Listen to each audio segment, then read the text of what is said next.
violence or no other kind of violence.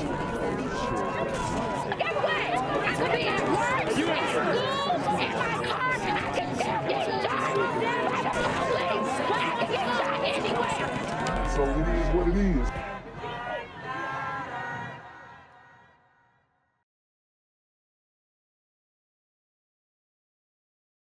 What's good, YouTube? It's a Black Gen Z Mindset. Make sure you go ahead and like, comment, share, subscribe.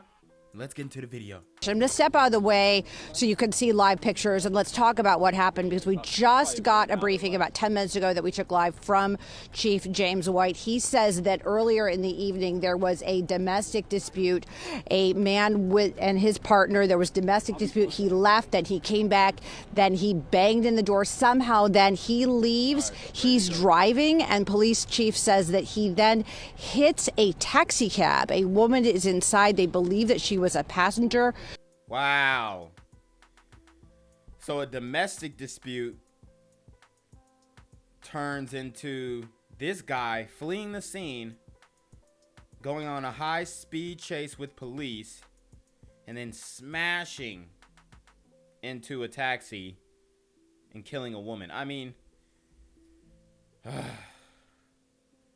look at how much damage these super gremlins are causing. Look at how much damage. And it's so crazy how violent these dudes are and how willing these leftists, these liberals, these Democrats, whatever you want to call them, and these sisters and brothers too, how willing we are to just, excuse this type of behavior. It's crazy. She is killed instantly because of the impact of the crash. He then somehow is out of the car, and there is some kind of exchange of gunfire with police. They are still working to determine if he actually shot at police, but they... Wow. So y'all know he shot at police. He gets out the car and starts blasting. This is that I ain't going back mentality that I be telling y'all about. If you got a guy and he's a career criminal and he's on that F the police wave and all that kind of stuff, he's not going to care about shooting at the police. Okay? They find enjoyment in doing that.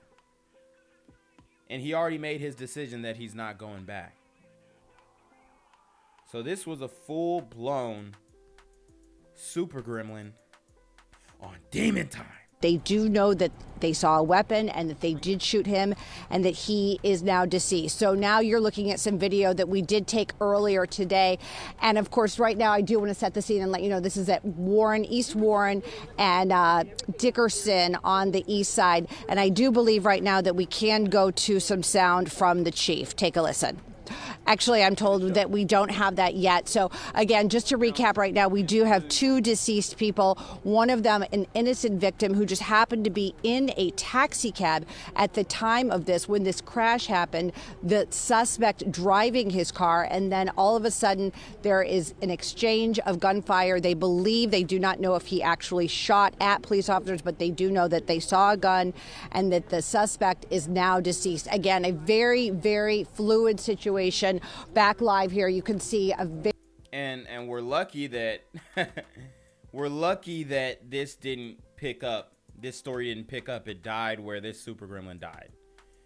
Because don't get it messed up. The community will protest for this. Another brother shot by the police.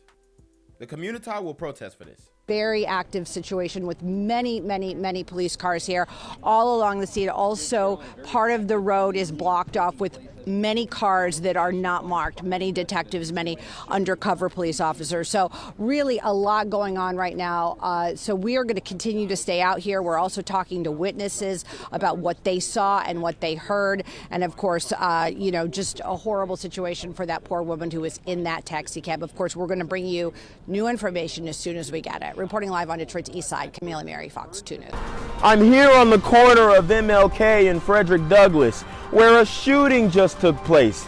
And as you can see, it's a pretty rough area. So I'm basically risking my life reporting on this madness. So make sure you do me a favor and hit the subscribe button. Like the video, hell, share the video. And make sure you go ahead and leave a comment down in the comments section to continue the discussion on how we can find solutions to all this son violence in the streets. I'm Janquavius Jackson, here live, reporting from Atlanta, Georgia, BGZM News 17. I will update this investigation, but what I know right now, what I'm being told, is that the officers responded to a home over here with a 3-year history of domestic violence where the perpetrator So this man been putting hands on this woman for 3 years. And I don't know if they were on and off again or whatnot, how much time she was spending with him willingly, or if he's just pulling up at the crib randomly. Who knows? But this is what I'm going to tell you ladies, all right? If a dude shows signs one time, you got to cut that loose. You know, 3 years, y'all going back and forth. He done put his hands on you probably earlier than that. But 3 years to date from what the police records show. And y'all are still involved. Because, I mean, I don't think he just randomly pulled up. Right? They probably still dealing with each other. You know, a lot of times, dude will put his hands on her. She'll bail him out. See that a lot.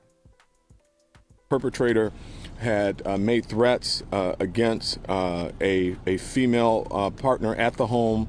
The first encounter that he had with her was approximately 4:45, where he arrived at the house, shot up a vehicle that was at this house. He then leaves. He comes back at 8:22. He makes threats against her, leaves again. The officers again respond to this location at 9:05. He comes back, commits a home invasion while he's kicking in the front door. The officers are in the area based on the earlier runs.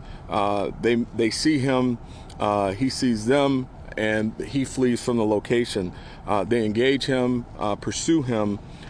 He leaves at a very, very high rate of speed, ultimately making it in this area on Warren, where he strikes a cab that is sadly occupied by a female citizen. She's ejected and she dies on the scene. Woo!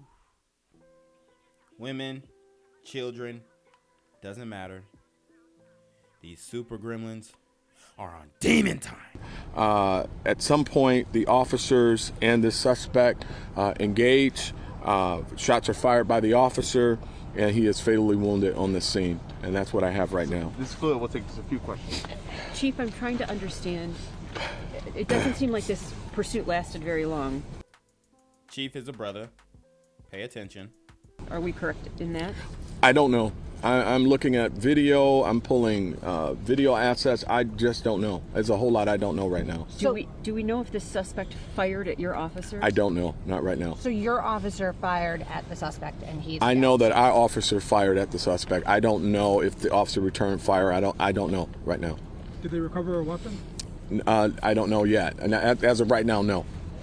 So what happens now, Chief? Does MSP come out and investigate? Do you turn it over to an outside agency? Well, what do you do? We have our homicide task force, which consists of MSP, as we do with all of our investigation. There will be an independent look at this, but this scene is still active right now. I mean, the perp is on the scene right now, deceased.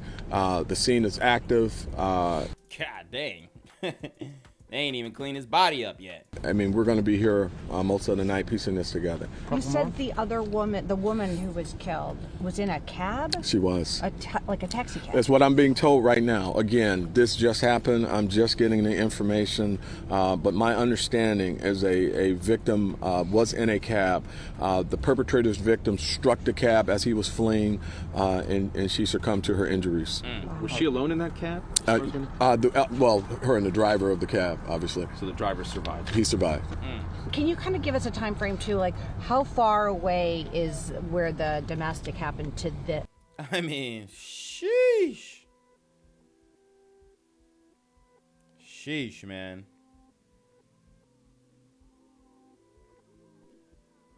What if some of these people just started suing the community as a whole for all the damage that's, I mean, we would be wiped out. This is crazy. Location. We're piecing all that together. Not far, but I just don't want to give you bad information. But again, I assure you there will be transparency throughout this investigation. There's just so much I don't know, and I don't want to go on record with saying something without knowing the factual information. But I will update you and provide as much information as I can as I get it. I would take one more. Anyone? All right. Thank you, Chief. All right, Thank you very much. Gang violence and other kind of violence. Guess what? I could be at work, at school, in my car, and I can still get shot by the police. I can get shot anywhere. So it is what it is.